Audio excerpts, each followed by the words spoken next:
যে আজ পর্যন্ত কোনোদিন মুসলমানদের উৎসব শবে বরাত একটা হিন্দু মসজিদে দেখার জন্য আসলো না, মুসলমানদের উৎসব শবে কদর একটা হিন্দু কোনোদিন চাওয়ার জন্য আসলো না, মুসলমানদের উৎসব রমজান মাসের রোজা একটা হিন্দু কোনোদিন তোমার সাথে সমাজ করার জন্য রাখলো না, একটা হিন্দু কোনোদিন তোমার ঈদের নামাজে আসলো না, একটা হিন্দু কোনোদিন তোমার সাথে জুমার নামাজে অংশগ্রহণ করলো না, তোমাকে দেখার জন্য পর্যন্ত আসলো না।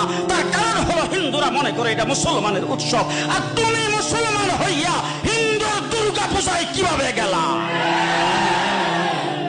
তোমার কি হয়ে গেল? তোমার কি লজ্জা শরম তুমি ধুয়ে ফেলে দিয়েছো? তোমার কি কোনো লজ্জা শরম নাই?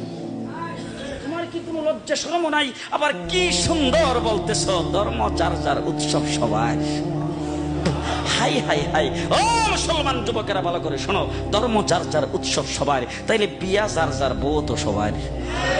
জি, বিয়ে যার যার বউ সবার, পুষ্কুনি যার যার মাস সবার, গাছ যার